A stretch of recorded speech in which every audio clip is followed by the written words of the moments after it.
Okay, so I've been thinking about this, and my brain is basically melting. It's like 2:30 a.m., and I am literally shaking because I just saw the news about the April 3 closing credits, and I cannot stop pacing around my apartment. Kirsten Storms is off contract. Like, officially off contract at GH? I mean, I kind of saw this coming, but also I completely didn't. Here's what's bugging me. Wait, let me back up. Actually, no. First, I should mention the coma. Remember when Maxie woke up from her coma back in February? I was so incredibly hyped. I thought, okay, this is it. The writers are finally going to give her the massive front and center storyline she deserves. But then, what actually happened? She basically just woke up to react to Nathan West coming back from the dead, and then she chose Damian Spinelli, and then she lashed out because Nathan started dating Lulu Spencer.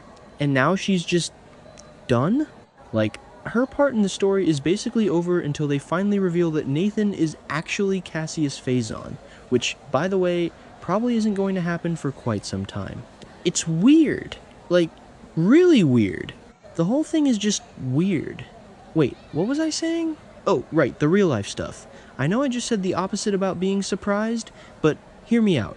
Kirsten Storms moved to Tennessee with her daughter, Harper Rose Barash. And she's been super open on social media about her medical issues over the last few months. So, logically, it makes total sense. It's perhaps not feasible for her to play a key role in the show on a regular basis right now. I get that. I completely respect that.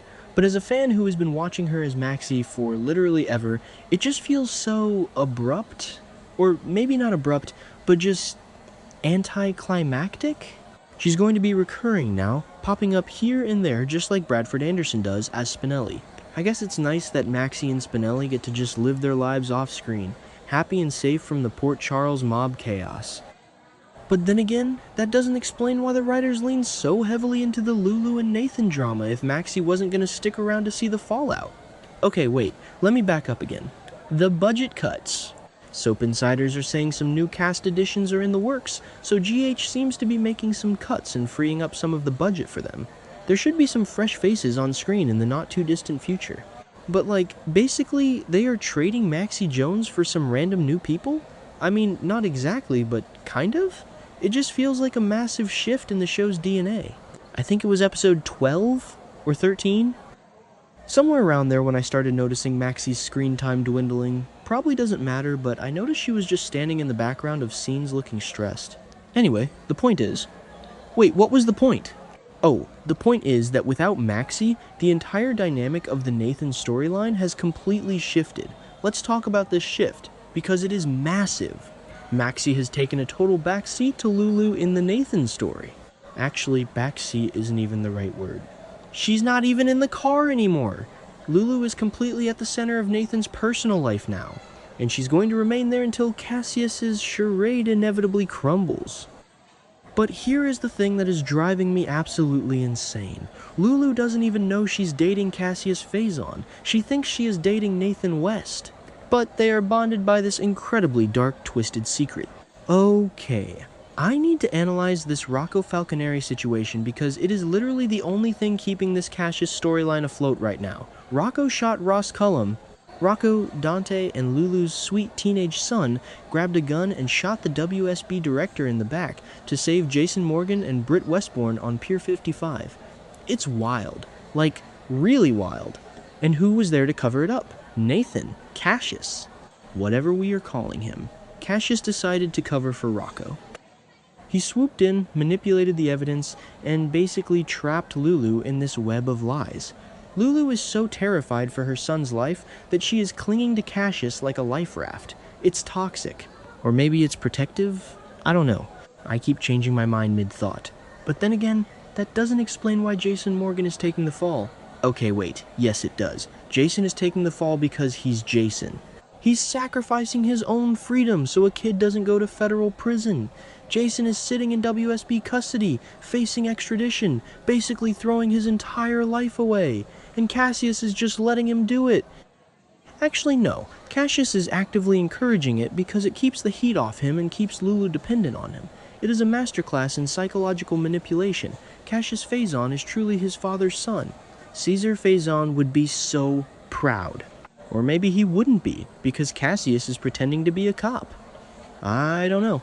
What really gets me is Dante.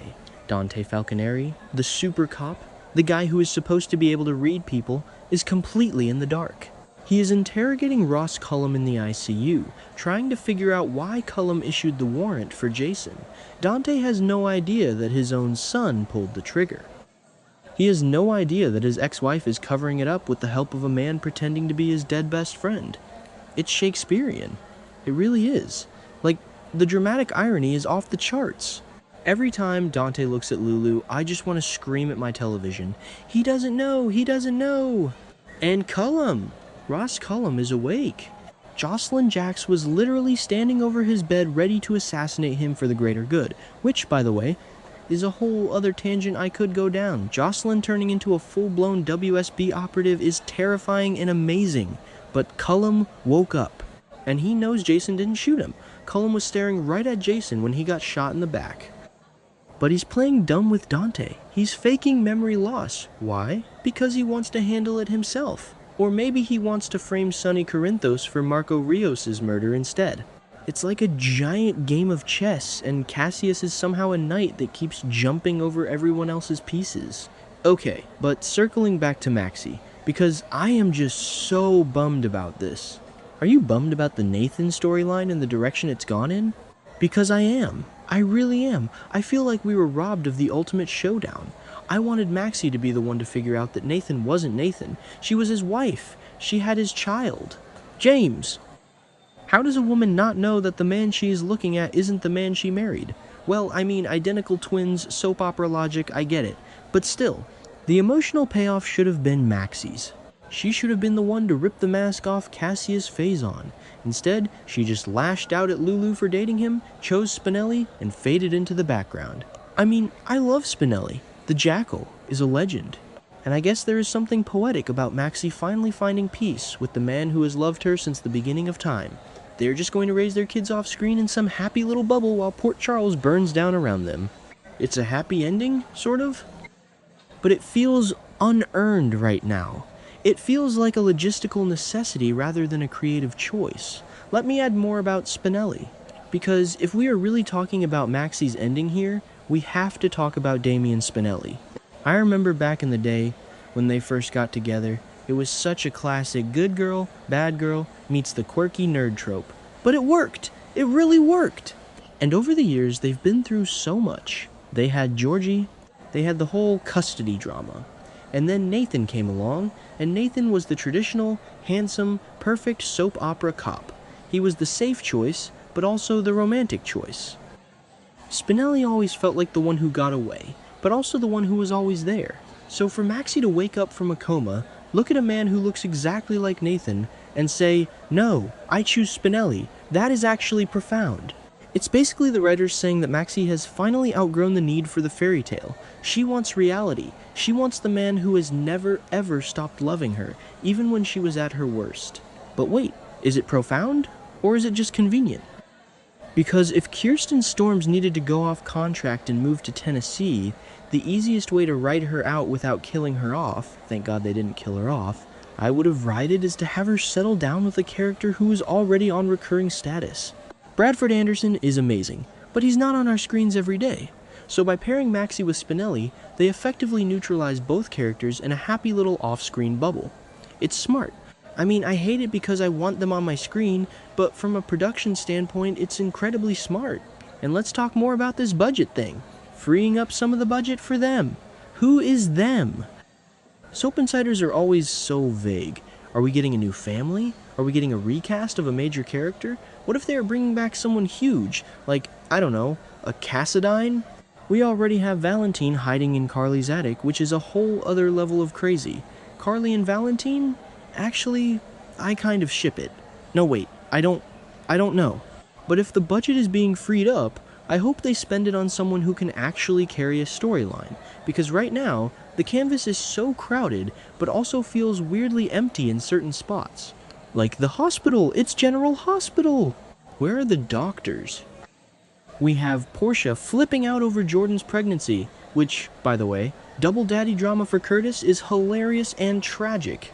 And we have Lucas dealing with Marco's death, and Britt trying to escape Cullum. But we need more actual hospital stuff. Maybe the new cast additions will be doctors. That would be nice. And what about Britt? Britt Westbourne is Cassius's sister. Well, half-sister? Wait, how does the Faison family tree work again?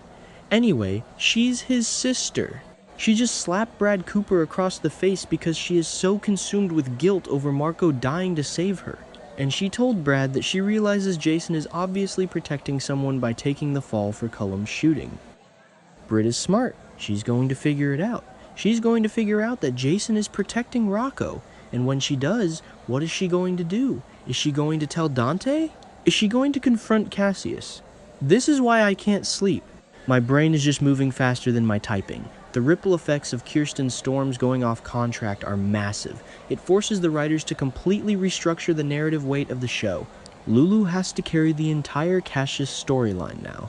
And the actress is doing a great job, but it's just not the same. The history isn't the same. Actually, no, I shouldn't complain. The show has been really good lately. The pacing is crazy. Marco Rios getting stabbed by Cullum in Alexis Davis's office? Insane. Lucas Jones saving Cullum's life in the OR without realizing Cullum is the one who murdered his boyfriend? Literally devastating. The irony is just suffocating. And Jen Sidwell blaming Sonny for it all and declaring open warfare at the funeral? The stakes are so high right now, but all of that just makes Maxie's exit feel even more jarring.